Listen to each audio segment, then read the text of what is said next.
Hello everybody, welcome back to the James Lawrence All Got channel. Hot off the press, I've just finished doing ESPN and they come racing in going, we've got breaking news. Man United are going to sack, or seeking, importantly, they're seeking to terminate the contract of Cristiano Ronaldo. Of course, this comes off the back of the interview with Piers Morgan, and they are also potentially looking to sue Cristiano Ronaldo.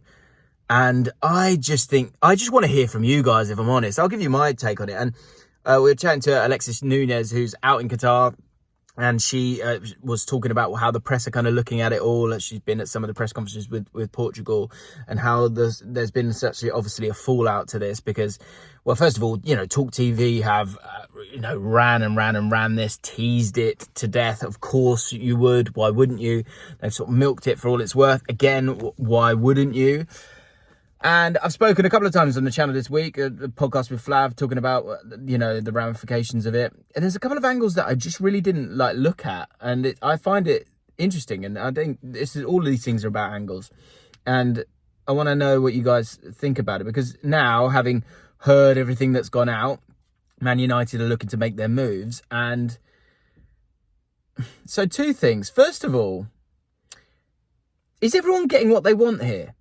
It feels like Man United don't want him, right? They're not bothered about him. They do not want him. And they thus have to obviously currently pay their wages. There are some interesting elements to this in terms of the fact that why didn't they get rid of him sooner? I guess it's, the tie-up of all of it contractually. Here's one part of me. One part of me wonders if Cristiano Ronaldo, in some way, shape or form, he can't be. I was going to say, has he spoken to Man United and gone, how do we all get out of this? I don't want to play for you anymore. You don't want to pay for me anymore. Because you've got the initial thing of gross misconduct because it's an unsanctioned interview, and what he said as well. He's talking about zero progress. He's having a go at sort of certain players, not specific people. The manager saying that he feels betrayed and that the hierarchy didn't believe him in terms of the horrible events with his child. And so for a second, I kind of think, well, in terms of everyone getting what they want from this is kind of perfect, right? Ronaldo has no problem with attention, good or bad. So he puts this out. Everyone's talking about him. Happy days. But he does and says enough to allow Man United to end his contract. But what's interesting is this kind of, the settlement afterwards, or what will inevitably be a settlement. Maybe I'm being naive there. I guess the other thing to think about as well is, did Ronaldo really think that there would be no comeuppance from this? Does he think that he's bigger than Man United? Something we spoke about yesterday as well. It's like, who is bigger here?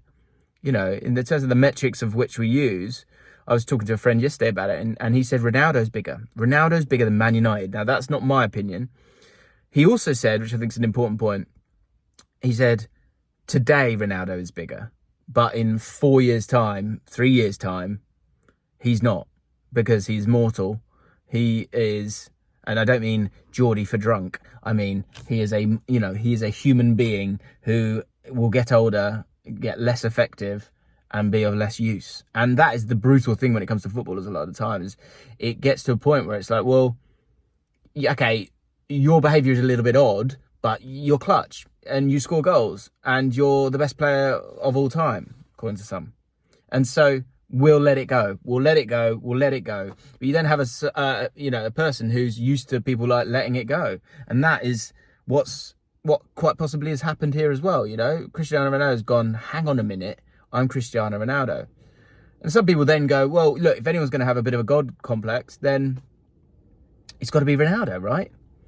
But then, should anyone have a god complex? That's the thing that I kind of come back to. It's a very strange life that he leads. And that comes with difficulties, and also the ego and the mindset that he's had from day one is what's made him the most unbelievable player.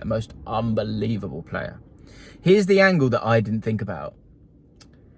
Does this, imagine that this is how it plays out. Ronaldo finishes top scorer.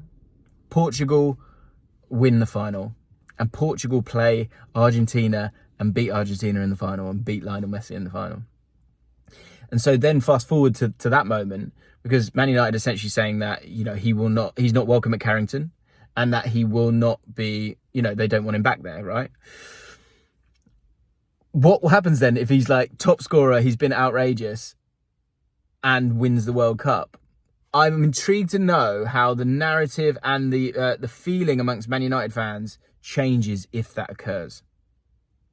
And also, this angle of like, oh my God, Ronaldo might just be the juice. You know, Michael Jordan when he goes, and that's when it became personal for me. Is this what Ronaldo needs? And I tell you what, this isn't like a little thing about this made up comment that some player made about you. He's gone heavy here.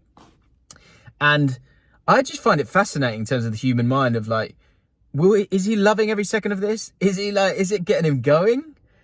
Is he daunted in any way? Or is he just completely buzzing with confidence and ready to prove us all wrong again? We will find out as the World Cup progresses. And that could be, you know, his final like FU to everyone, because, you know, he's kind of gone on that. He's all about numbers, and he's gone quite clearly like, oh, hang on a minute, my numbers are good. Why am I not playing? I think what gets glossed over and forgot about in all of this is the fact that Ronaldo himself, who feels betrayed, which if some of those reports are true, then fair. But in terms of betraying Man United, he signed a 2-year deal. And if you don't do your due diligence on a football club, that's what, you know, a player should be doing that, especially Ronaldo, as much as anyone else. So you have to kind of just get on with it a little bit. It feels like he thought there would be no repercussions from this. And that's why he's done it at this moment in time, so that he can get back in the Champions League, get a new club, make it untenable for both parties, and then he moves on. What will be interesting is if Man United decide to sue Ronaldo for some of the comments that he's made, and how that plays out. Because once again, if another player, if Jadon Sancho comes out and does all this, he hasn't got the money, he hasn't got the profile to deal with this legally. I think to the same extent he could get, you know, bullied by a huge club in Man United. But Ronaldo's maybe the one player who can kind of allow it to get to a point where they go, should we just settle and leave this then and move on? And then Ronaldo again will get what he wants. What could be interesting is if Man United, maybe out of spite or whatever, don't allow him to play from January onwards, and therefore he's then got 6 months wasted. Not surprised at the outcome, but shocked by the whole event. And that's why I have to keep talking about it, because it is just so fascinating. And look, no one gets more attention than Ronaldo. And he is unique and fascinating. He really, really is. He really, really is. Right, guys. Let me know what your thoughts are on this. What have I missed? What are the angles here that I've missed? Yeah. Do you find it refreshing the way that he's spoken as well? I think that's... because I do a little bit. I think there's a language barrier in all of this, but I do think it is somewhat refreshing. But it does feel like someone who's, you know, got to be the main character, and it's someone who doesn't think there'll be repercussions for his actions or his words, and for him to do it whilst in contract. Fascinating. If you enjoyed the video, hit the like button, subscribe to the channel. Next video will be an England preview. We've also got a Wales USA preview as well, so make sure you go and check those out, and lots of World Cup content. I'm going to be going to both those games as well, so if you want loads of World Cup reaction, this is the place for you. Thanks for watching. See you next time.